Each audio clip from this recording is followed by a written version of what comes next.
Dando continuidade a essa discussão sobre a antiga física quântica, agora nós vamos falar sobre o átomo de Bohr. O átomo de Bohr é um modelo foi um modelo construído por Niels Bohr em 1913 e ele tem como base conceitual alguns dos resultados experimentais coletados até então, no final do século XIX, no início do século XX, porque a mecânica, conforme eu discuti no vídeo sobre a linha do tempo da antiga física quântica, os resultados experimentais nesse período eles foram emergindo a princípio de forma não conectada e foram se conectando por certas evidências teóricas e experimentais. E uma dessas conexões é o próprio modelo de Bohr para um determinado fim, que é a construção microscópica, a compreensão microscópica da matéria. Existia a observação no final do século XIX por Balmer e Rydberg das linhas espectrais do átomo de hidrogênio. Isso já foi discutido em uma outra oportunidade. Também está disponível nesse site interativo. Ao clicarmos, por exemplo, nesse balão que está pulsando, nós teremos acesso a essa outra parte do site onde discute as bases experimentais da mecânica quântica. Qualquer uma desses itens está acessível para maiores detalhes, como por exemplo as próprias linhas espectrais na radiação de corpo negro. Se clicarmos aqui na radiação de corpo negro, teremos mais acesso a maiores informações. Uma linha do tempo sobre a radiação de corpo negro, as consequências, uma explicação mais detalhada sobre o fenômeno, enfim, aqui tem maiores detalhes. Mas o que nos interessa agora em específico é o átomo de Bohr. Portanto, os conceitos, os resultados experimentais que deram alicerce para a construção do modelo de Bohr foram as linhas espectrais, com observação de linhas discretas de emissão de um gás de hidrogênio, em oposição à emissão contínua da luz branca, a razão carga-massa do elétron,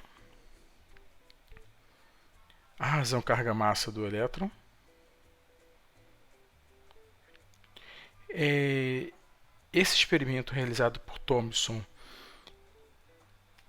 ele propõe a existência do elétron e também, como consequência desse experimento, ele observa a divisibilidade, ele propõe a divisibilidade atômica e, consequentemente, que as partículas envolvidas nessa divisibilidade atômica possuem a mesma carga elétrica, com sinais opostos, e uma massa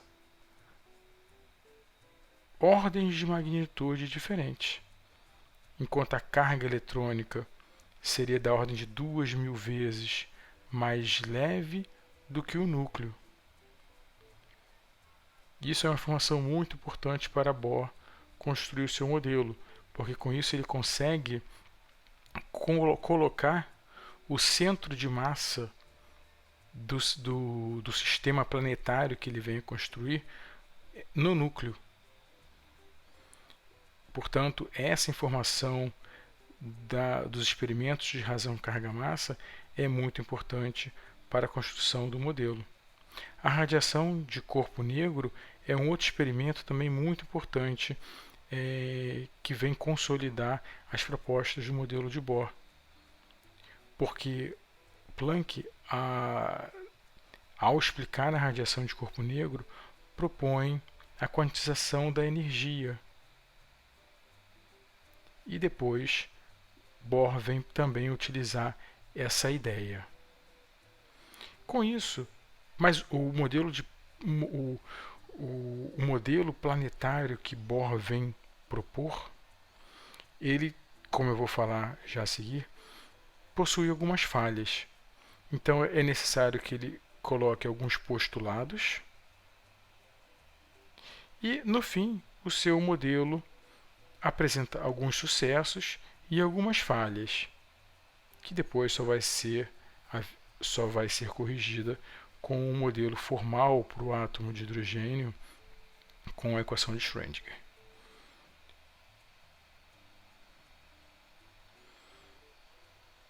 Tudo bem.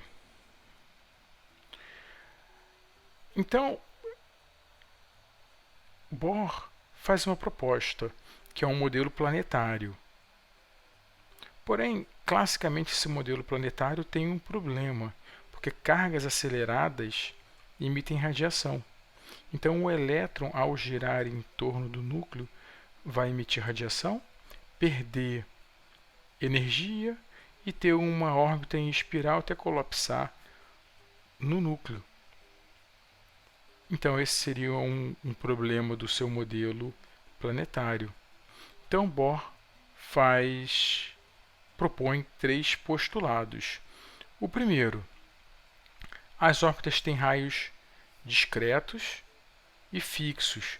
Com isso, ele resolve o primeiro problema. Esse problema das órbitas em espiral e o elétron perder energia e colapsar no núcleo. Então é um postulado.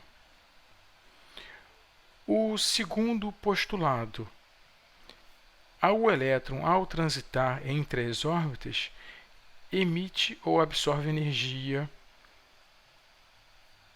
em uma certa quantidade HF. Isso vem lá das ideias de Planck da radiação de corpo negro.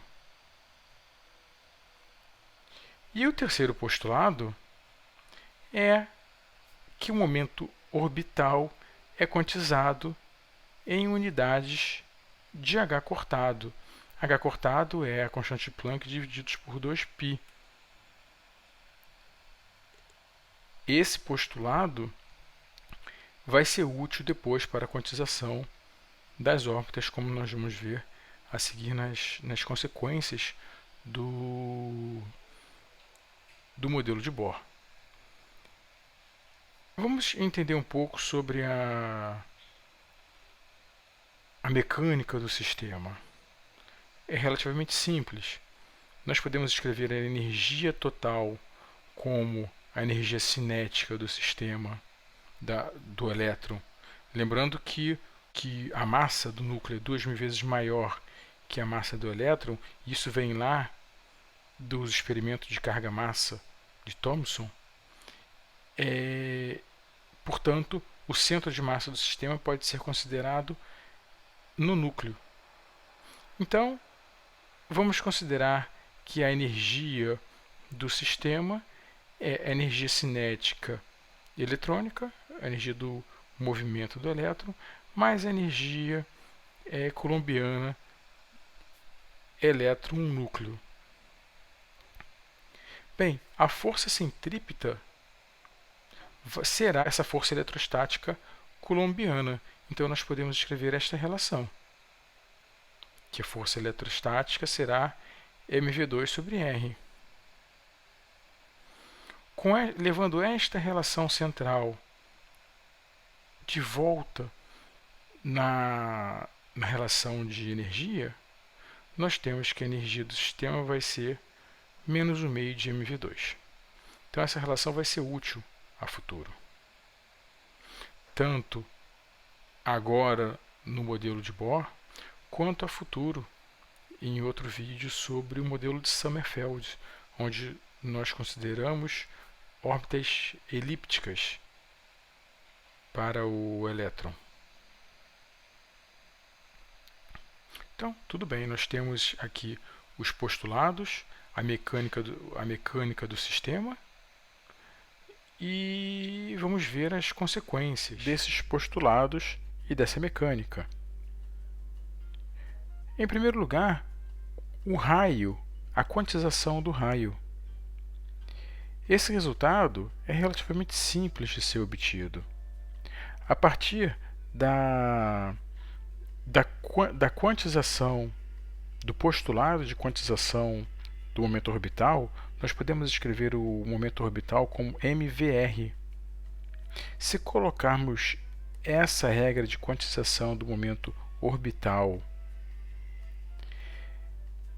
nessa relação de forças, da força centrípeta com a força eletrostática de Coulomb,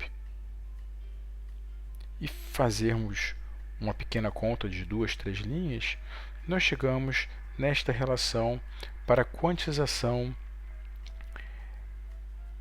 dos raios das órbitas, que será uma constante, que é o raio de Bohr, esse A0, que é o raio de Bohr, da ordem de meio angstrom,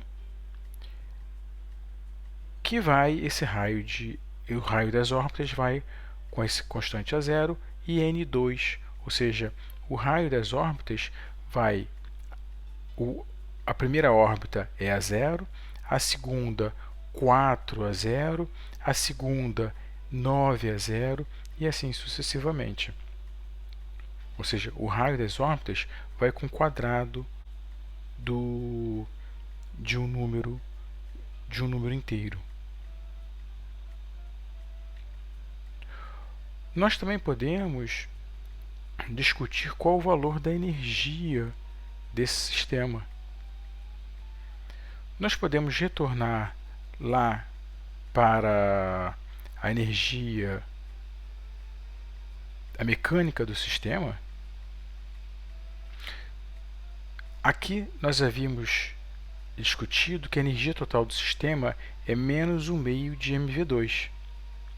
Mas nós podemos substituir esta relação mv2 por esta relação entre a força centrípeta e a força coulombiana, de tal forma que a energia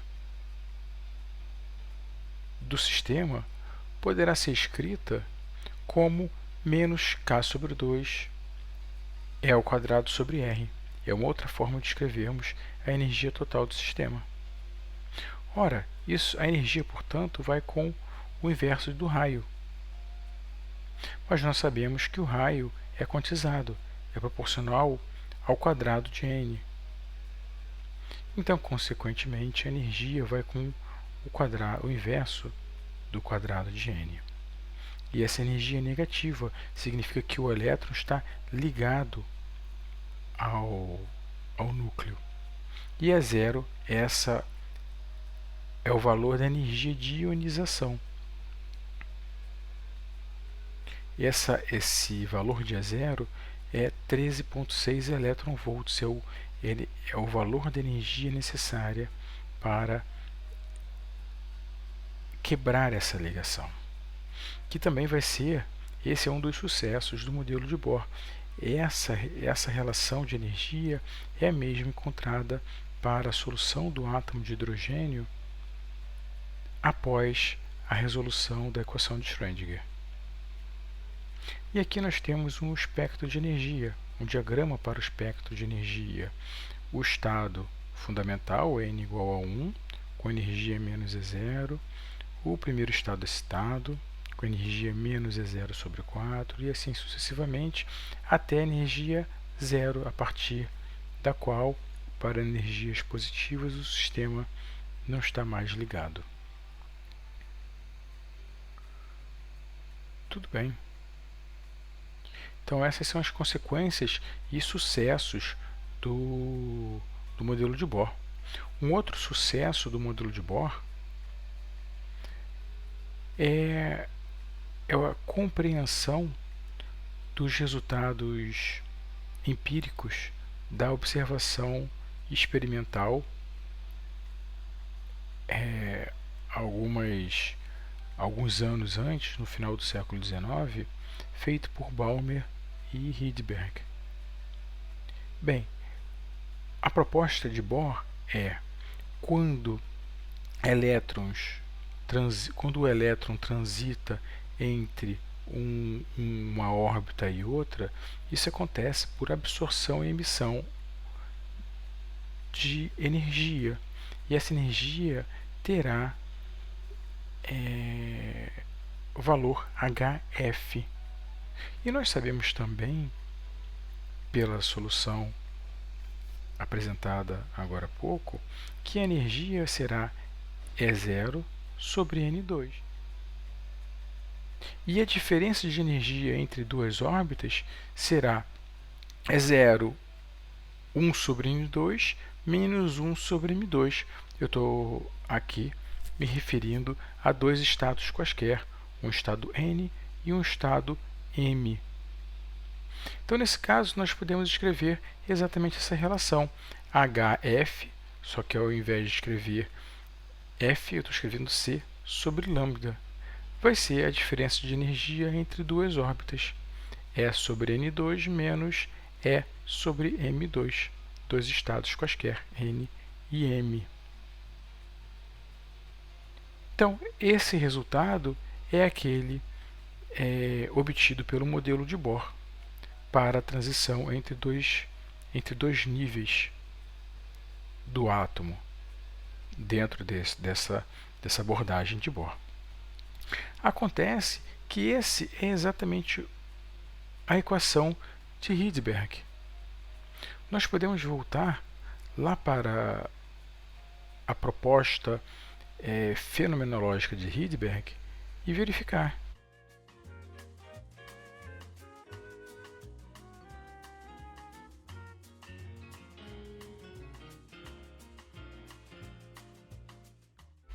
Rydberg propôs que a transição, esse resultado fenomenológico já foi discutido em uma outra oportunidade.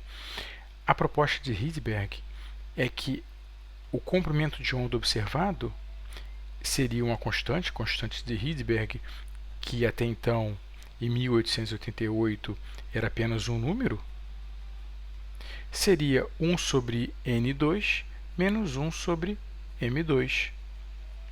E para cada valor de N, se N sendo 1, M teria que ser maior do que 1, seria a série de Lyman N igual a 2, M teria que ser maior do que 2, a série de Balmer N igual a 3, M teria que ser maior do que 3, a série de Paskin, e assim sucessivamente.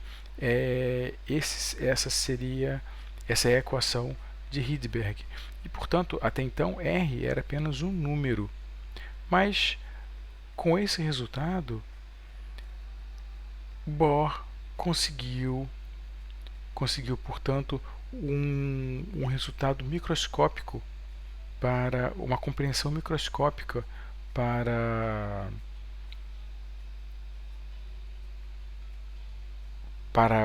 o valor da constante de Rydberg. Nós temos aqui agora, portanto, que a constante de Rydberg vai ser E0 sobre HC. Portanto, a constante de Rydberg é E0 sobre HC. Esse é um outro sucesso do modelo de Bohr. Esse é um modelo relativamente simples, precisou de alguns postulados para de fato funcionar, mas apresentou algumas falhas. Por exemplo, o modelo não apresenta o conceito de função de onda, que depois só veio de fato ser consolidado com a equação de Schrödinger. O modelo não consegue explicar o efeito Zeeman, que é o desdobramento das linhas espectrais quando o átomo de hidrogênio está submetido a um campo magnético. Também não consegue explicar o efeito Stark, que também é o desdobramento dessas mesmas linhas espectrais quando o átomo está submetido a um campo elétrico. Depois, em seguida, em uma outra oportunidade, nós vamos discutir o átomo de Sommerfeld na tentativa de explicar esses efeitos, mas também o átomo de Sommerfeld não consegue explicar o efeito Stark e o efeito Zeeman, só de fato a equação de Schrödinger com a mecânica quântica moderna, que de fato vem explicar esses efeitos, o desdobramento dessas linhas devido à presença de campo elétrico e magnético.